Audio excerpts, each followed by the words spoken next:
rumah legendaris sang artis. Ditinggalkan tapi tidak pernah benar-benar sepi. Setiap malam satu misteri menanti. Cat mengelupas, jendela pecah, taman menjadi hutan belantara. Tapi satu hal tak pernah berubah. Lampu di lantai 2 menyala sendiri tepat pada pukul 02.17. Sampai suatu malam seorang pemuda nekat memutuskan untuk membuktikan semuanya hanya mitos. Dengan senter di tangan, dia melangkah masuk. Lantai kayu berderit di setiap langkahnya. Udara di dalam terasa dingin. Terlalu dingin untuk rumah kosong. Saat dia naik ke lantai 2, jantungnya mulai berdebar. Lampu itu benar-benar menyala. Pintunya sedikit terbuka. Dia mendorong perlahan. Dan di dalam tidak ada siapa-siapa. Hanya kursi tua menghadap cermin besar yang retak. Tapi anehnya, di cermin itu terlihat bayangan seseorang duduk di kursi. Padahal kursinya kosong. Pemuda itu membeku. Bayangan itu perlahan tersenyum. Dan tanpa suara, kepalanya berputar menghadap langsung ke arah si pemuda. Lampu tiba-tiba mati. Gelap total. Yang terdengar hanya langkah kaki mendekat. Keesokan paginya, pemuda itu tidak pernah ditemukan. Tapi sejak malam itu, lampu di lantai 2 tidak pernah mati lagi. 3 hari kemudian, seorang kembali. Dosya saat itu warga mulai melihat sesuatu yang lebih mengerikan. Bukan satu, tapi 2 bayangan di jendela lantai 2. Satu duduk di kursi, dan satu lagi berdiri di belakangnya. Lampu kuning itu kini tidak pernah padam. Bukan cuma warga sekitar, sekelompok pemburu konten horor dari kota datang, membawa kamera dan keberanian yang mungkin berlebihan. Jam 02.30 kan? Kamera menyala, langkah kaki pelan, napas mulai terdengar jelas di rekaman.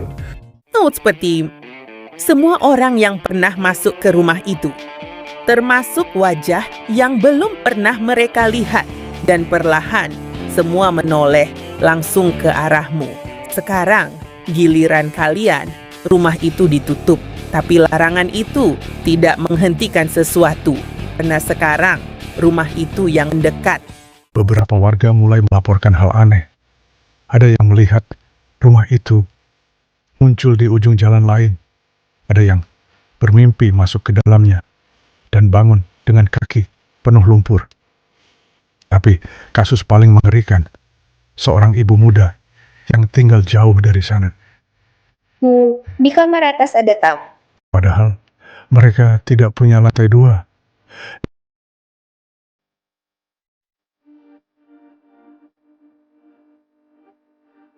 Di ujung lorong ada sebuah pintu. Pintu yang tidak pernah ada sebelumnya. Dan yang dia lihat adalah kamar yang sama, kursi tua, cermin retak. Dan sekarang sudah ada banyak orang di dalamnya.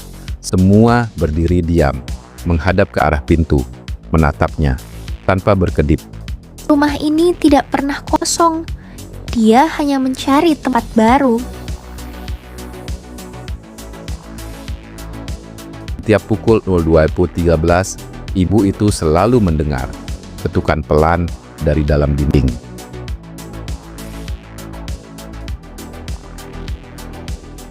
Cerita viral ini hoax. Aku akan buktikan semuanya. Tidak mungkin, ini cuma mimpi.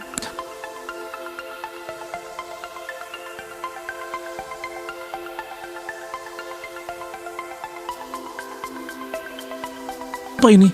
Siapa mereka? Di dalam pantulannya, remaja itu melihat dirinya sendiri, sudah duduk di salah satu kursi, padahal dia masih berdiri. Tiba-tiba, semua orang di dalam ruangan itu berdiri bersamaan. Dengan suara yang sama, mereka berkata, "Sudah waktunya." Keesokan harinya, kamar remaja itu kosong. Hanya satu hal yang tersisa, sebuah rekaman di HP-nya. Video itu memperlihatkan kamar rumah terbengkalai, dan sekarang satu kursi tambahan dengan seseorang di sana. Itu dia. Dan di belakangnya, semua bayangan lain mulai tersenyum. Sejak saat itu, Jika kamu melihat sebuah pintu muncul di tempat yang tidak seharusnya, jangan dibuka, karena kamu akan jadi bagian dari rumah itu. Mereka datang untuk mengungkap kebenaran, tapi kebenaran itu siap mengungkap mereka. Ini kesempatan kita, masuk, rekam, dan siarkan semuanya. Balik layar, ribuan penonton menyaksikan malam yang akan mengubah segalanya.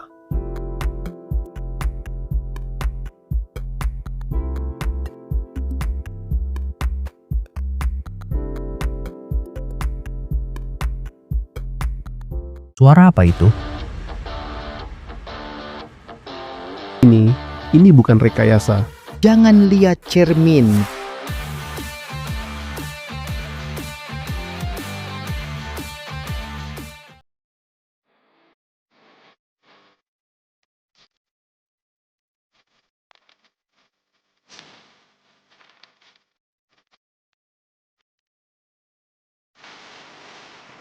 Terima kasih sudah menonton.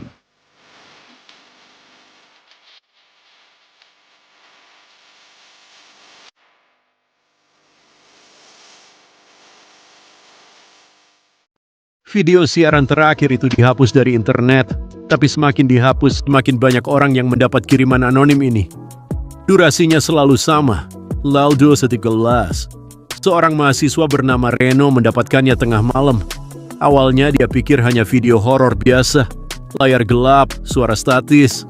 Lalu muncul gambar rumah terbengkalai itu, tidak ada musik, tidak ada jump scare, hanya kamera yang berjalan masuk sendiri. Reno mulai mendengar suara di kamarnya, padahal video masih diputar lewat headset. Dia melepas headset. Suara itu masih ada. Tok, tok, tok. Videonya belum selesai.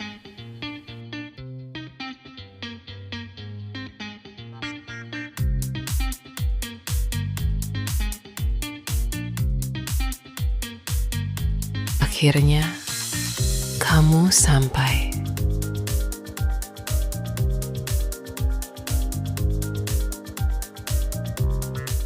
Sejak saat itu, file video itu mendapat nama baru di internet, Undangan 012 PT1-13. Tidak ada yang tahu siapa pengirimnya, karena setiap akun yang membagikannya selalu menghilang beberapa jam kemudian. Dan yang paling menyeramkan, orang-orang mulai sadar satu hal, semua korban yang hilang selalu muncul lagi. Bukan di dunia nyata, tapi di dalam rumah itu, seolah tidak ada yang pernah benar-benar keluar.